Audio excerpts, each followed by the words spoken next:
Hello guys, स्वागत करती हूँ मैं आप सबका अपने YouTube channel Neetu study class में।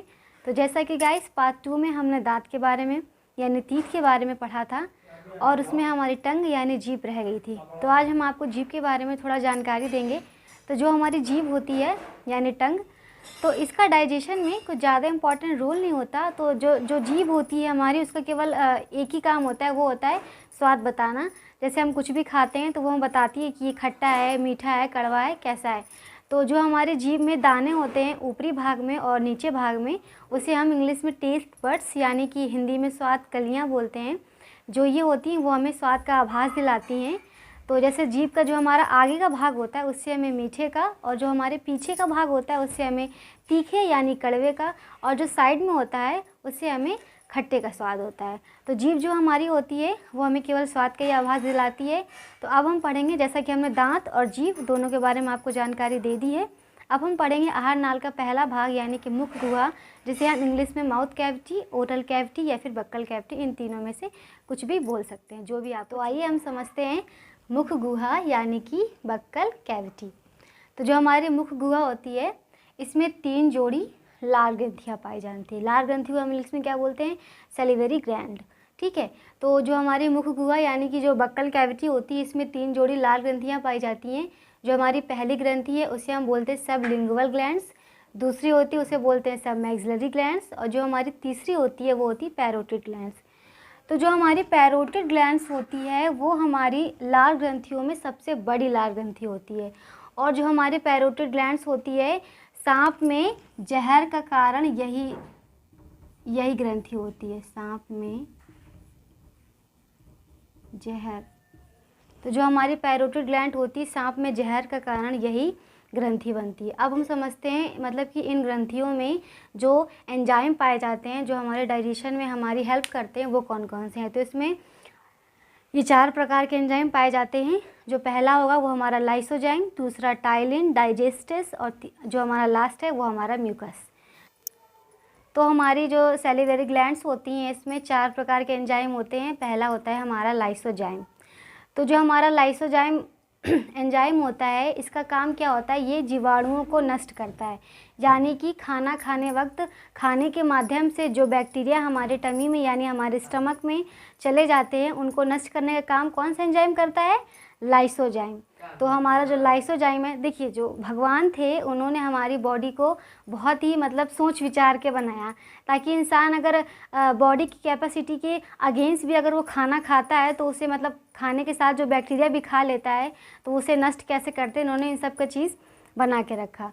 तो जो हमारा लाइसोजाइम होता है वो क्या करता है, जब हम खाना खाते हैं, जैसे कभी कभी क्या होता है हम जैसे कोई काम कर रहे हैं तो कोई भी चीज़ होती है खाने वाली, हमने उठाई और उसको खा लिया, तो उस खाने के साथ साथ कोई भी चीज़ है उसको खाने के साथ साथ बैक्टीरिया भी हमारे आमाशय में चले जाते हैं।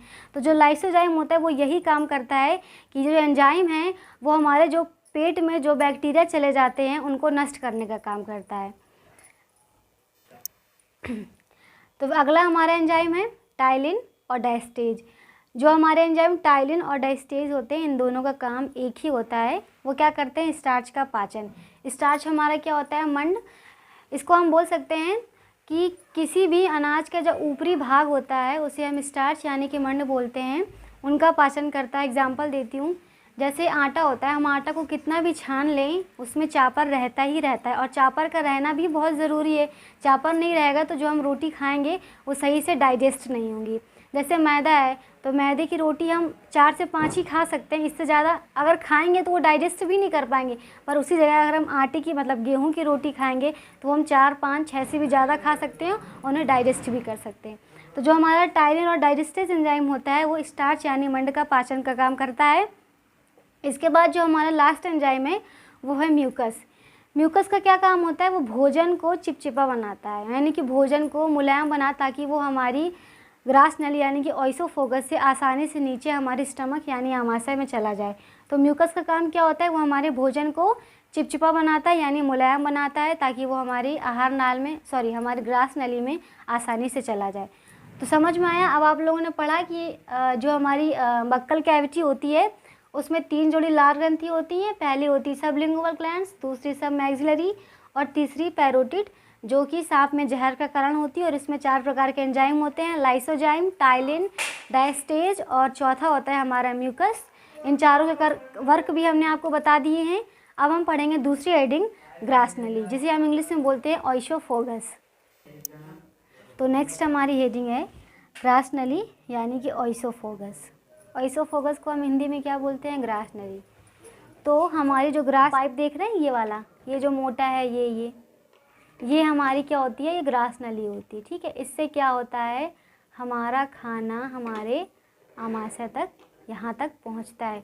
देखो, ग्रास नली और ग्रसनी दोनों अलग अलग चीज़ हैं, आप लोग कन्फ्यूज़ मत होना। काफ़ी बच्चे क्या होते हैं, कन्फ्यूज़ हो जाते हैं ग्रास नली और ग्रसनी में।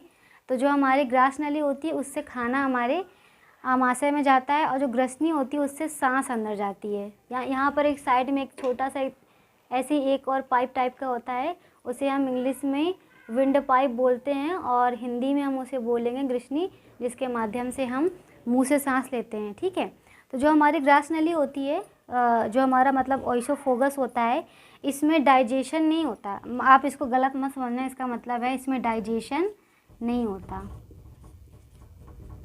मतलब कि इसमें पाचन नहीं होता। इसका काम केवल क्या होता है, ये हमारे खाने को हमारे स्टमक यानी आमाशय तक पहुंचाने का काम करती है। ठीक है, और जो जैसे हमारा खाना है, कभी कभी क्या होता है, हम जल्दी जल्दी खाना खाते हैं, या तो कोई जैसे हम चावल खा रहे हैं, तो जैसे चावल खाओ जल्दी जल्दी, क्या होता है वो हमारे चावल क्या होता है, फंस जाते हैं, तो हम लोग को क्या बोलते हैं, फंदा लग गया।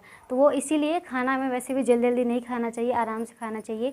तो जो हमारी ग्रास नली होती है वो इसी के लिए होती है, ताकि जो हमारा खाना हो वो हमारे आमाशय तक धीरे धीरे पहुँचे।